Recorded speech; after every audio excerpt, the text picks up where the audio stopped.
year on December 14th, Jake Sullivan met with Mr. Gallant, Yoav Gallant, the defense minister, who is probably one of the top, if we talk about those who have uttered many things in relation to genocide on Palestinians in Gaza. But I think this gets to your point about the tail wagging the dog, so to speak. Here you have just Israel out of control. And this was the moment where I recognized that regardless of what the U.S. is saying, Israel is willing to publicly defy the United States' own wishes. Here's what he had to say about the state of the war and how long it might go. So thank you for being side by side with us in this effort. The Hamas is a terror organization that built itself for a decade to fight Israel. And they build infrastructure under the ground and on the ground.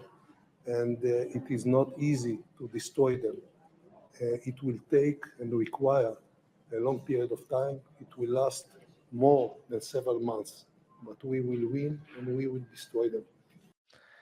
It will last several. This was as the United States was trying to push Israel to not just enter a low intensity phase, but to perhaps extend a longer ceasefire, humanitarian ceasefire, than it had already partially agreed to. So I think that says it all about where things are at.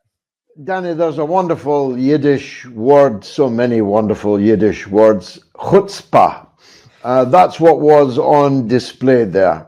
What we in Scotland would call a brass neck. The arrogance with which the tail wagged the dog there was palpable, was visible on Sullivan's face. And I just want to stress this point. The court can order an immediate cessation. It doesn't have to deal with the whole case on its merits. That can take years, would take years. But it can order a cease and desist tomorrow evening or over the weekend after they have consulted. That wouldn't make Netanyahu stop necessarily, although it might, but it's unlikely that it would.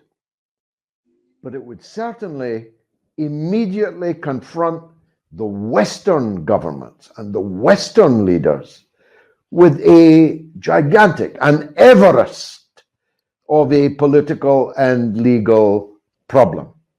And that would then begin to put real pressure on Joe Biden and on Netanyahu. Look, we have to wrap this thing up. We are now in such perilous waters, we could end up on trial in our own countries for breaking a genocide convention which we drew up, we wrote, and we signed, and to which we are bound. Thank you for tuning in to my latest video. I appreciate all of your support. This channel, however, needs your help. I am seeking to make this channel more sustainable in the long term and upgrade necessary equipment to ensure that this work continues onward and makes progress to give you all of the geopolitical analysis that you all deserve.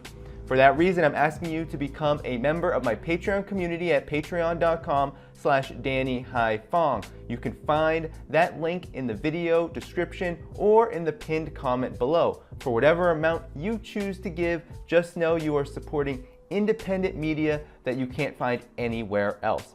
Thank you so much, and I look forward to the next video.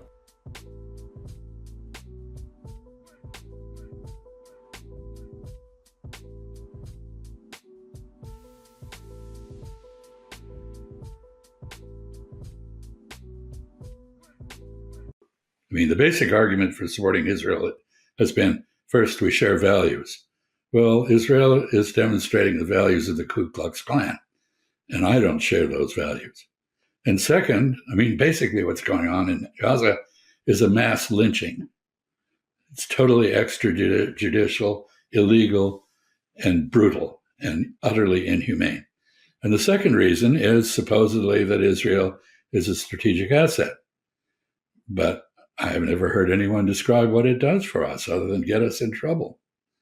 So I think this is a moment in which the Israelis have made a huge mistake because, the question they used to pose was, does Israel have a right to exist? Which is a rather strange question because it does exist. I don't know of other countries that run around asking whether they have a right to exist. But I think that question is being replaced now in much of the world by, does Israel deserve to exist? Can the world really maintain normal relations with a country that behaves in utter disregard of international law and in a completely inhumane fashion? The fundamental problem of Washington's imperial policies is that they really do not believe that a Palestinian life and a Palestinian baby has the same value as a Jewish life and a Jewish baby. You don't think they see it that way? Happened, they don't see it that way because their assumptions are so deep. But everybody knows, and the whole world knows, if there were a Palestinian genocidal assault on Jews and Jewish babies were being killed at the level and intensity that Palestinian babies were being killed, the U.S. government have a qualitatively different policy. In fact, the U.S. government would support the Jewish version of Hamas because, U.S. government has a history of supporting various groups that kill innocent people when they conform with U.S. foreign interests.